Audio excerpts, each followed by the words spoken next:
Today we are going to get one card from each of these decks with the intention of getting information about what requests Spirit has of you at the time you view this video. So one card from each deck, please. It's this one right here. Ooh, the Fool upright. Ooh, it's this one right here. Segment, the Red Lady. I am pure strength. I honor my anger by giving voice to it. Let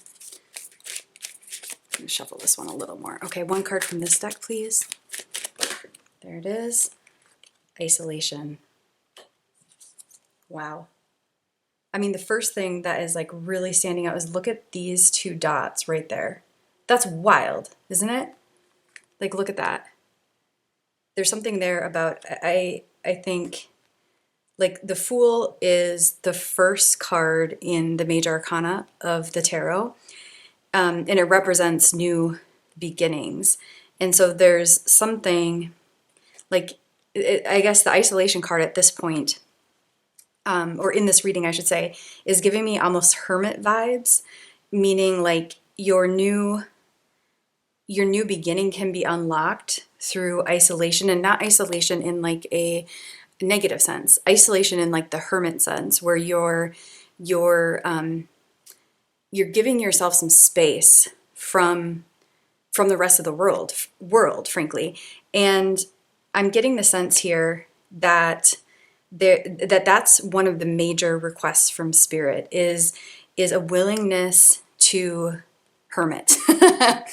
A willingness to hermit. Is hermit a verb? I'm not sure. But a willingness to hermit so that new beginnings can be unlocked.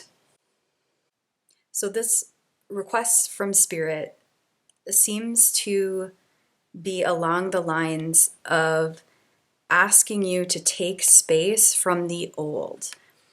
You know, because like, once again, the Fool represents new beginning. So there's an energy in this reading of not assuming, or let me put it differently.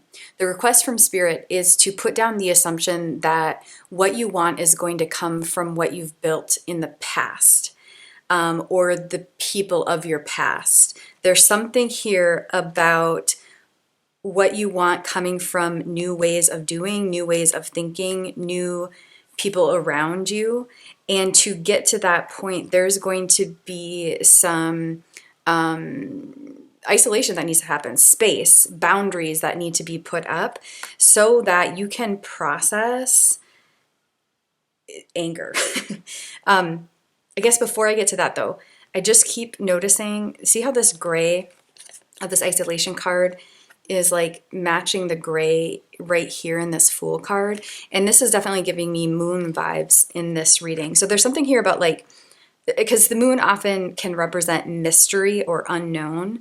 And so there is like so if we put that in terms of requests from Spirit, I think there's like a request that you're willing to go into the unknown. So again, this doesn't mean like you have to like quit your job, or if you've built a business, like nothing from the past from that business is going to work, or no people from your past are going to move into your future. It's not that abrupt, but what it is, I believe, trying to call your attention to.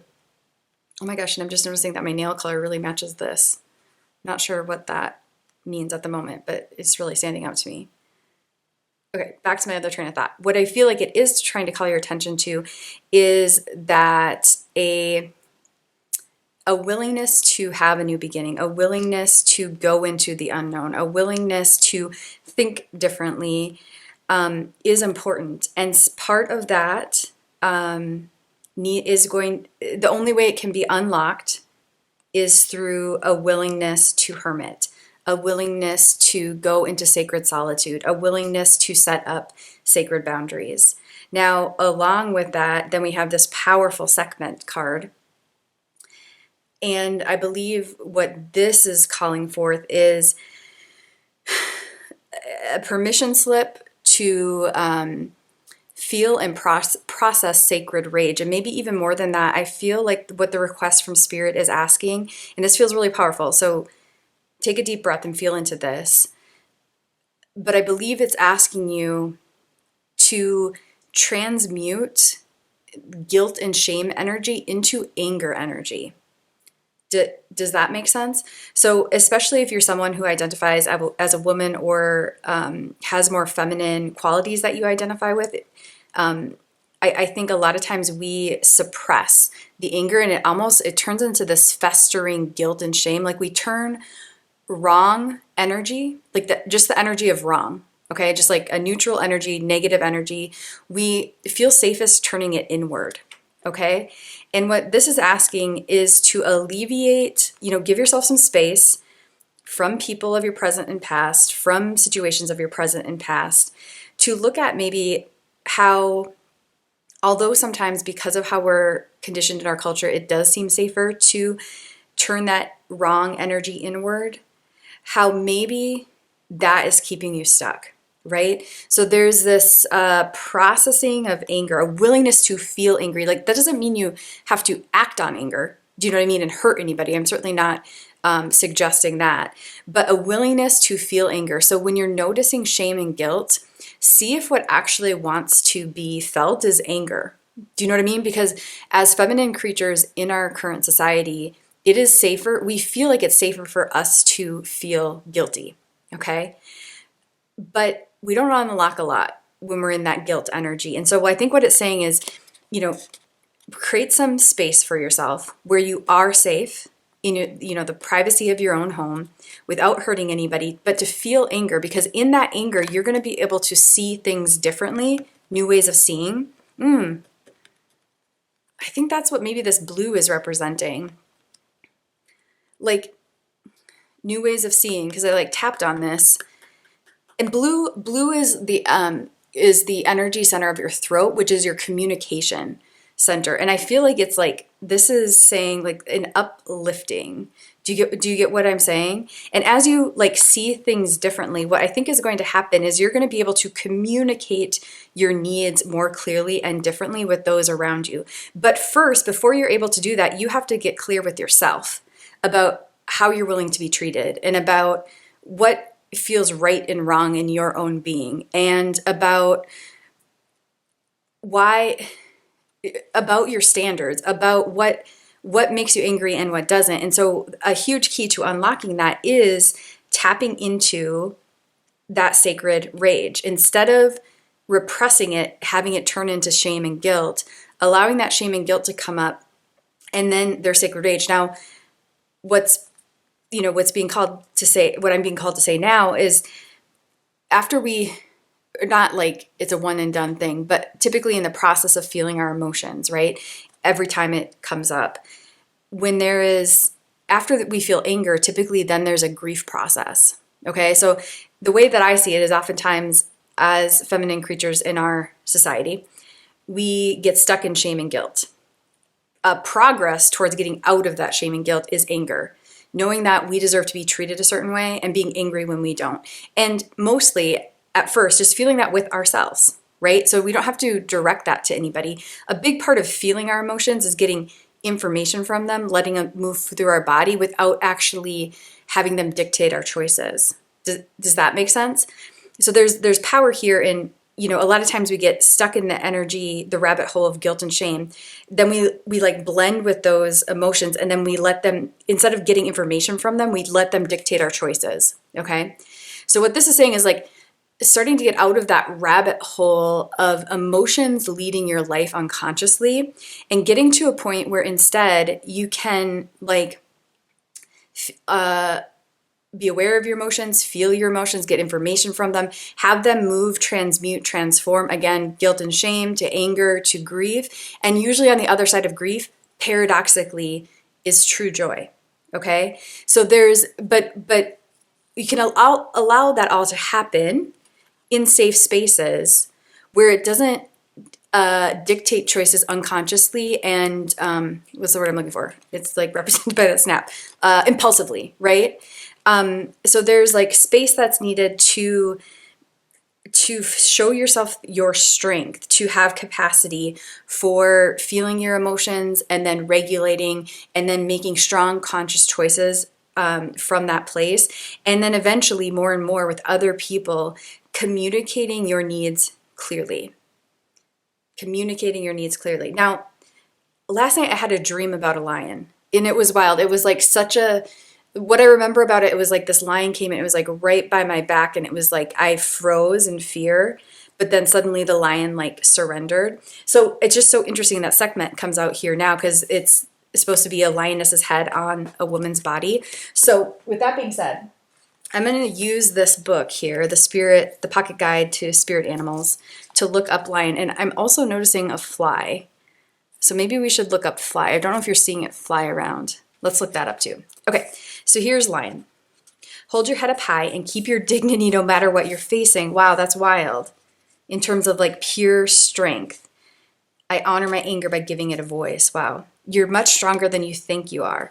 You need to use your emotional strength in this situation. Oh my gosh, you cannot make this stuff up.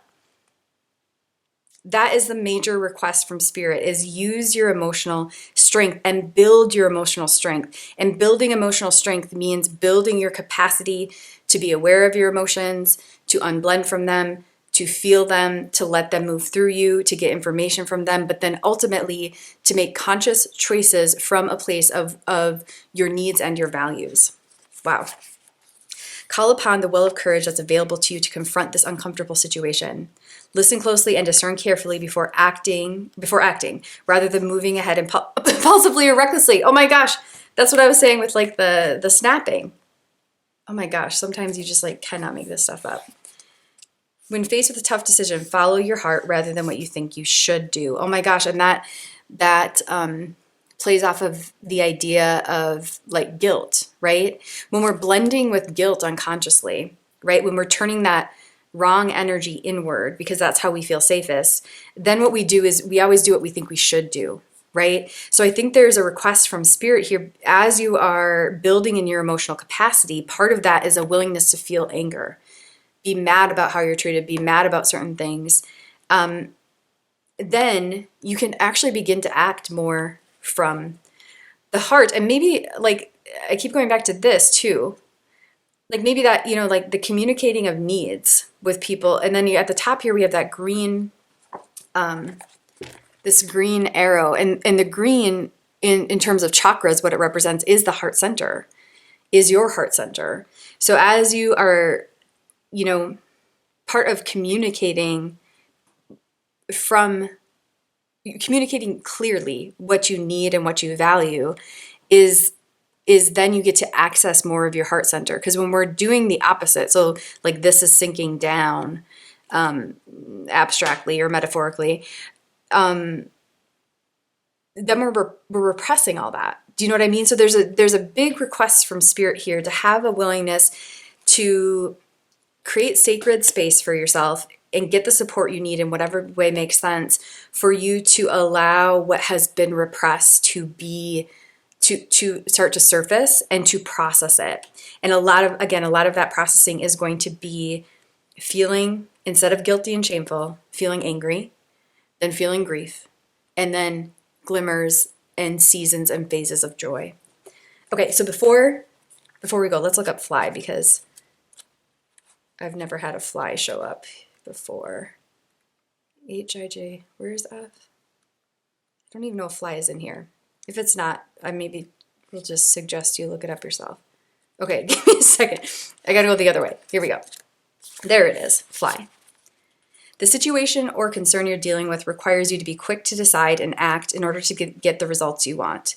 Your ego is in a struggle with your humility and in danger of overtaking it. Oh, this is interesting. You're finding it difficult to stay grounded. Others admire and look to you for support and guidance, yet be aware of how this may trigger narcissism and arrogance. It's important right now to respect boundaries, both your own as well as those of others. Wow.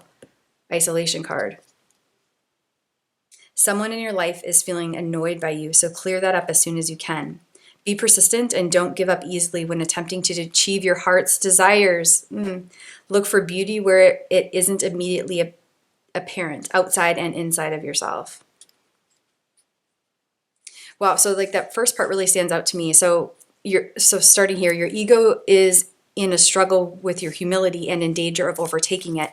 So I think we often don't think of ego, like when we're feeling shame and guilt, we often don't think like that's egotistical or narcissistic. But actually, those feelings can really propel narcissistic behaviors when they are not dealt with consciously. And I'm not trying to like call you out as a narcissist.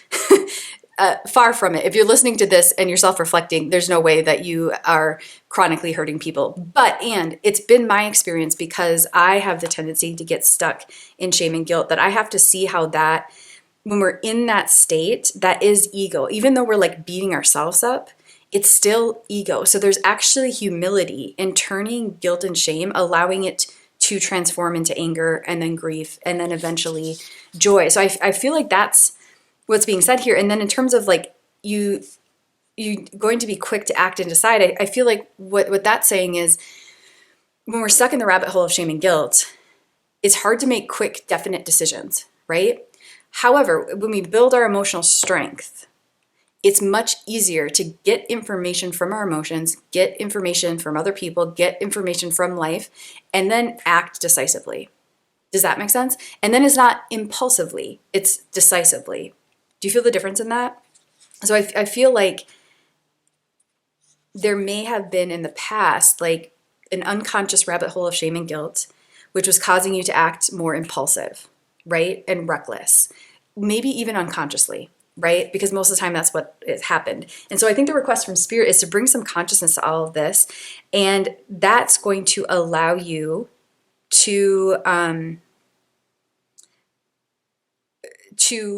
build your capacity, your emotional strength. It's going to help you get information that you need. And then you're going to be a more decisive actor who communicates her needs clearly, who makes decisions based on values, not impulsivity, and who then gets to the heart of the matter, then expresses your heart's desire, then manifests your heart's desire. So I feel like this is just an incredibly powerful reading. If you've gotten to this point, you're clearly a really willing person who is able and willing to self-reflect. And I just think this is incredible, because I think another huge request from Spirit is being willing to see your strength.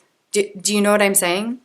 So I think a lot of times when we get into ego modes, it can be easy for us to just see our weaknesses, to see how we're victims to things. But I think you're a way stronger than you think. And so the request from Spirit is to acknowledge that strength, to build that strength, because I think there's a like you deserve to manifest your heart's desire, and it is through this emotional strength that you will get there. So I'm really excited for you. Thank you so much for tuning in. I hope you found a few pieces helpful.